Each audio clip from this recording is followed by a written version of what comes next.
Good morning, this is Deborah Matthews, Vicar of Burwood. First of all, I'd like to wish you all a very happy new year. Today marks a new beginning for all of us.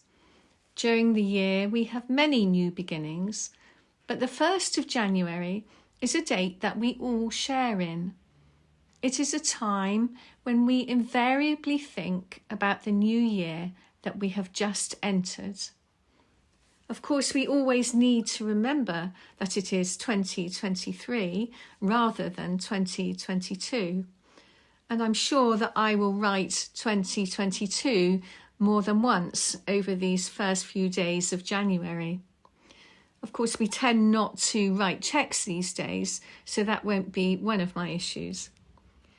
But New Year marks time in a very special way. We make resolutions to be better, to lose weight, to drink less, to buy less, to use less of the world's resources. Many of us will enter this new year concerned about the cost of living and how we will cope with all the price increases.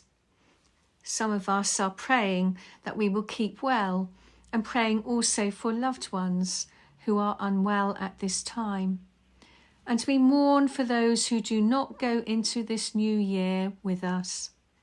It can be a time of loneliness and worry, as well as a time of excitement and anticipation. This morning, on this New Year's Day, I hope that we can all be looking forward to something in 2023 and to have some good intentions for this year that stretches out before us. New Year is a time for taking stock of where we are, looking back on what has been and looking forward to what is to come. It is naturally a time filled with memories of the past and hopes for the future. As we begin something new, there is always a tinge of sadness for what has been lost or left behind, and we need to acknowledge that too.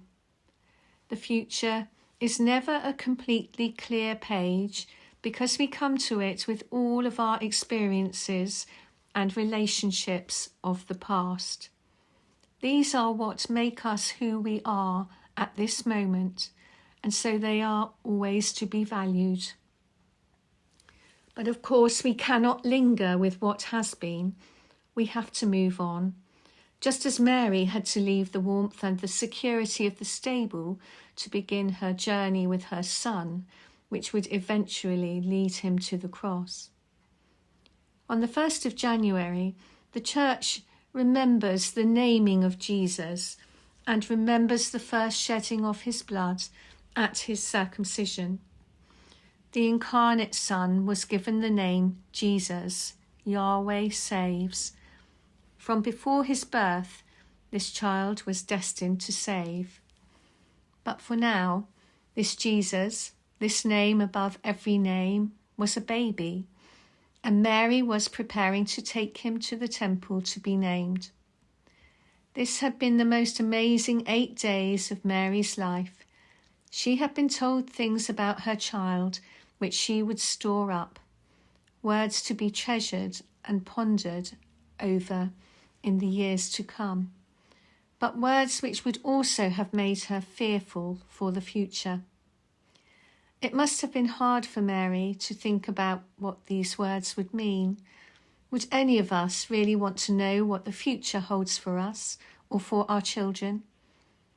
We look forward to the future and hope and pray that we will live well and play our part in helping others to enjoy their lives as well.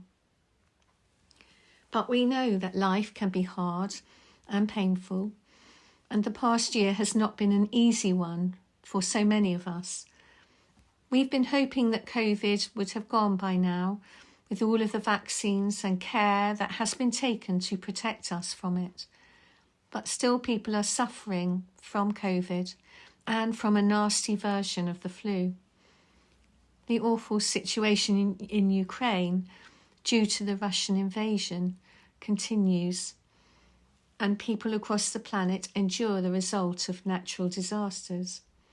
But we cannot only focus on the worst of times or we might lose hope for ourselves and for the world.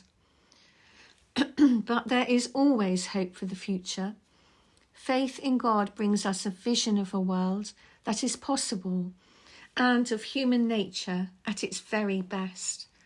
And this can change things for the better and bring hope to us all. We may well approach the new year with some trepidation, but we can also trust that whatever comes, we will not have to deal with it alone. Each year at this time, I am reminded of the Gate of the Year poem written by Minnie Louise Haskins, which King George VI quoted in his 1939 wartime Christmas broadcast to the British Empire. It speaks to all those facing life's particular challenges, but I think it's also relevant for us today. And I said to the man who stood at the gate of the year, "Give me a light that I may tread safely into the unknown." And he replied, "Go out into the darkness and put your hand into the hand of God.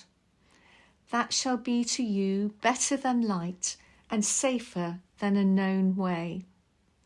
So I went forth, and finding the hand of God, trod gladly into the night. And he led me towards the hills and the breaking of day in the lone east. May you find the hand of God to guide you through the challenges and the joys in 2023. God bless you, and may this be for you a very happy new year.